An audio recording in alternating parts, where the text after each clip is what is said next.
Europe में मोदी और भारत में अमित शाह का जलवा।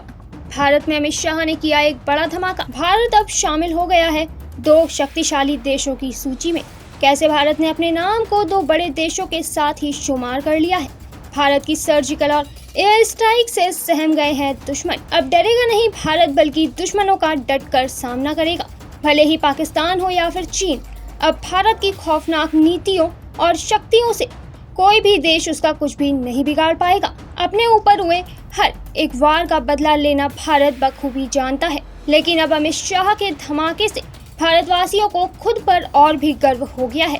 लेकिन जहां भारत के लिए चारों तरफ से कामयाबी और गौरव की ही बात हो रही है, तो वहीं अब भारत के ही दोस्त कहे जाने वाले रूस के लगता है कि बुरे दिन आने शुरू हो गए हैं। हाल ही में रूस के राष्ट्रपति ने इजराइल को फोन लगाकर उसके आगे हाथ जोड़ने जैसी हरकत कर दी है। क्या रूस के राष्ट्रपति पुतिन को अब डर लगने लगा है?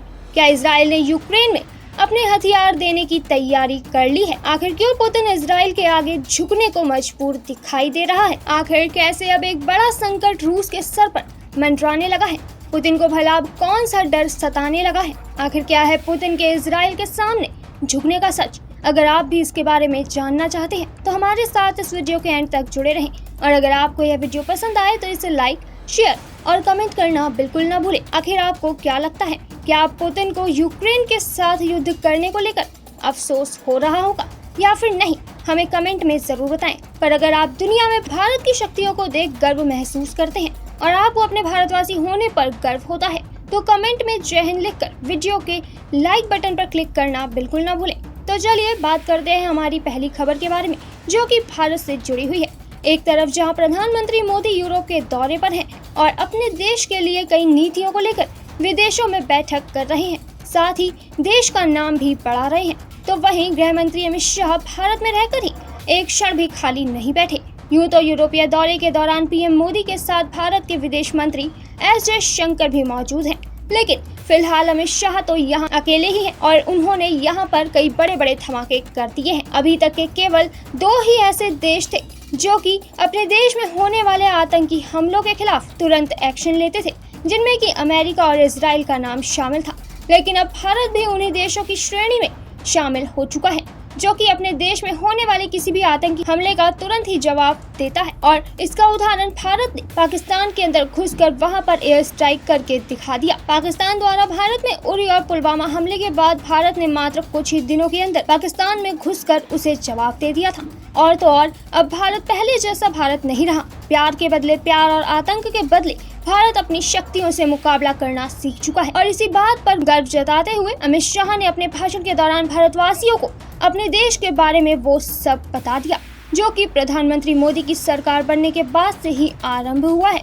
केंद्रीय गृह मंत्री अमित शाह ने कहा कि भारत अपनी सीमाओं के साथ छेड़छाड़ करने वालों पर अमेरिका और इजराइल की तरह ही पलटवार कर सकता है। पहले की टूटी फूटी सुरक्षा व्यवस्था के लिए पूर्ववर्ती कांग्रेस सरकार को जिम्मेदार ठहराते हुए अमित शाह ने कहा कि जब पाकिस्तान समर्थित आतंकवादी पहले हमला करते थे तो भारत केवल बयान जारी करता था, लेकिन प्रधानमंत्री नरेंद्र मोदी की सरकार बनने के बाद चीजों में सुधार हुआ है। अमित शाह का कहना है कि पहले केवल दो देश अमेरिका और इजराइल ही अपनी सीमाओं और सेना के साथ छेड़छाड़ होने पर दुश्मन को जवाब देते थे, लेकिन अब प्रधानमंत्री नरेंद्र मोदी की वजह से हमारा महान देश भारत भी इस समूह में शामिल हो गया है। अमित शाह का कहना है कि नरेंद्र मोदी के प्रधानमंत्री बनने के बाद उरी में 2016 व पुलवामा में 2019 में आतंकवादी हमले हुए थे और हमने मात्र 10 दिनों के भीतर ही पाकिस्तान के अंदर सर्जिकल स्ट्राइक और एयर स्ट्राइक करके उसे जवाब दे दिया था, जिसके बाद से अब पूरी दुनिया जान चुकी है कि कोई भी दुश्मन भारतीय सीमा के साथ छेड़छाड़ नहीं कर सकता, अन्यथा उसे भारत की तरफ से मुंह तोड़ जवाब दिया जाएगा। मोदी सरकार की उपलब्धियां गिनाते हुए अमित शाह ने कहा कि अनुच्छेद 370, 35 और नागरिकता संशोधन कानून के क्रियान्वयन जैसे अनेक मुद्दों का समय रहते मोदी सरकार द्वारा समाधान किया गया और आज 5 अगस्त 2019 की तिथि को भारतीय इतिहास में स्वर्ण अक्षरों में लिखा जाएगा। इस दौरान शाह ने ये भी कहा कि लोग कह रहे थे कि अनुच्छेद 370 समाप्त किया तो खून खराबा होगा, लेकिन किसी की कंकड़ फेंकने तक की हिम्मत भी नहीं हुई और खून खराबे की बात तो बहुत दूर की है। तो ऐसे में अमित शाह ने मोदी सरकार बनने के बाद अपने आक्रामक रवैये और देश की नीतियों के बारे में बता दिया। लेकिन आप भला भारत के लिए क्या कहना चाहेंगे? क्या भारत सरकार को दुश्मनों के हमले पर तुरंत जवाब देना आपको भारतवासी होने पर गर्व महसूस कराता है?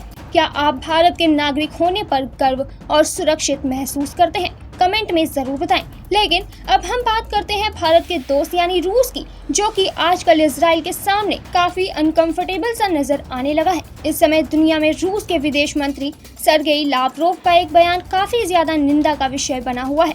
हाल ही में इटली समाचार चैनल के साथ साक्षात्कार के दौरान रूस के विदेश मंत्री लावरोव ने हिटलर को लेकर एक बड़ी बात कह दी थी, जिस पर कि पूरी दुनिया और खासकर इजराइल से लेकर अमेरिका और यूक्रेन तक इस बयान का विरोध किया जाने लगा।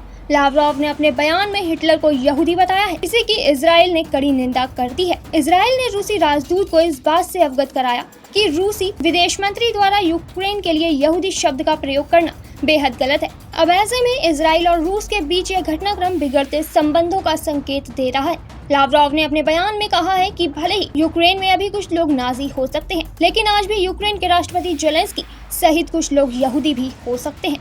अब इसी बात को लेकर इजराइल के विदेश मंत्री यायर लापिड ने इस बयान को निंदनीय और भयानक ऐतिहासिक त्रुटि करार दिया है। लापिड के पिता ने खुद हिटलर द्वारा किए गए नरसंहार को देखा है। वह कहते हैं कि यहूदियों ने खुद की ही हत्या नहीं की थी। उनका कहना है कि यहूदियों के प्रति भेदभाव के लिए यहूदियों को ही जिम्मेदार ठहराने की टिप्पणी नस्लवाद की निम्न स्तर की टिप्पणी है। और इतना ही नहीं, बल्कि इजराइल के प्रधानमंत्री नफ्ताली बेनेट ने भी रूस के विदेश मंत्री की टिप्पणियों की निंदा की और कहा कि उनके शब्द सत्य नहीं है और उनके इरादे भी गलत नजर आ रहे हैं। अब जब इजराइल रूस से इतना ज्यादा नाराज हो गया है और वहां पर लगातार सड़कों पर उतरकर आम लोगों ने भी रूस का विरोध करना शुरू कर दिया है, तो ऐसे में लगता है कि रूस के राष्ट्रपति पुतिन को संदेह हो गया है कि कहीं अब इजराइल उनके खिलाफ ही ना हो जाए, और इसलिए उन्होंने तुरंत इजराइल को फोन लगाया और इस मामले पर माफी मांगी। जी हाँ, रूसी राष्ट्रपति व्लादिमीर पुतिन ने अपने विदेश मंत्री सर्गेई लावरोव द्वारा की गई टिप्पणियों के लिए इजराइल से माफी मांगी है। लावरोव की टिप्पणियों से इजराइल में इतना आक्रोश फैल चुका है, जिसकी वजह से रूस के राष्ट्रपति को भी इजराइल का सपोर्ट खोने का डर सताने लगा है। इजराइल के बेनेट के कार्यालय ने एक बयान में कहा कि प्रधानमंत्री ने लावरोव की टिप्पणी के लिए राष्ट्रपति पुतिन की माफी को स्वीकार किया और यहूदी लोगों के प्रति उनके रवैये और प्रलय की स्मृति को स्पष्ट करने के लिए उन्हें धन्यवाद किया। हाल ही में लैपिड के साथ एक कॉल के बाद यूक्रेन के विदेश मंत्री डिमिट्रो कुलेबा ने ट्वीट किया कि रूसी अभिजात वर्ग के बीच विरोधीवाद का एक लंबा ट्रैक रिकॉर्ड है और लावरोव से सार्वजनिक रूप से माफी मांगने का आह्वान किया था, जिसके बाद फिलहाल रूस ने तो इजराइल से माफी मांगकर मामले को शांत करने का प्रयास किया है। लेकिन आपको क्या लगता है कि यह मामला अब यहीं थम जाएगा या फिर यह भी एक युद्ध का मुद्दा बन सकता है? इसके बारे में हमें कमेंट करके जरूर बताएं। फिलहाल इस वीडियो में बस इतना ही, फिर मिलेंगे आपसे एक नई वीडियो में, तब तक के लिए अलविदा।